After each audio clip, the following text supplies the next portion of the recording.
ಗಂಗಾವತಿ ಜನ ಆ ಹುಚ್ಚ ಗೋಕಾಳಿಗೆ ಹುಚ್ಚ ಹುಚ್ಚ ಗೋಕಾಳಿ ಗೋಕಾಳಿ ಅಂತಾರ.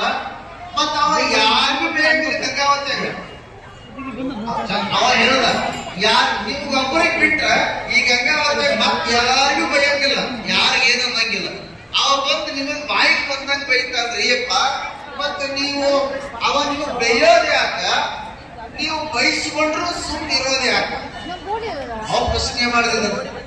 ಅವಾಗ ಆ ಗುರುಗಳು ಹೇಳ್ತಾರ, ನೋಡಪ್ಪ ಅವ ಮನಿಯಿಂದ ಬಿಟ್ಟಾನ, ಏನ ಮನಿ ಬಿಟ್ಟಾನ, ಇರೋದು ಸ್ಮಶಾನದಾಗ ಇರ್ತಾನ. ಸ್ಮಶಾನದಾಗ ಯಾವಾಗ್ಲೂ ಯಾರು ಇರ್ತಾರ? ಯಾರಿರ್ತಾರೆ? ಜಗದೊಡೆಯನಾಗಿರ್ತಕ್ಕಂಥ ಶಿವ ಪರಮಾತ್ಮ ಇರ್ತಾನಲ್ಲಿ ಯಾವಾಗಲೂ. ಮತ್ತ ಅದಕ್ಕೆ ಹೆಸರೇನೈತಿ? ರುದ್ರ ಭೂಮಿ ಅಂತಾರಿಲ್ಲ. ರುದ್ರ ಅಂದ್ರೆ ಯಾರು? ಶಿವ. ರುದ್ರ ಭೂಮಿ ಅಂತ ಕರೀತಾರ ಅದಕ್ಕ. ಹಾಗಾಗಿ ಸದಾಕಾಲ ಇವನು ಹೋಗಿ ಸ್ಮಶಾನದಾಗ ಇರುವುದಕ್ಕ ಸದಾಕಾಲ ಸ್ಮಶಾನದಾಗ ಇರೋರು ಯಾರು ಅಂದ್ರ ಶಿವ, ಅವ ಪರಮಾತ್ಮ.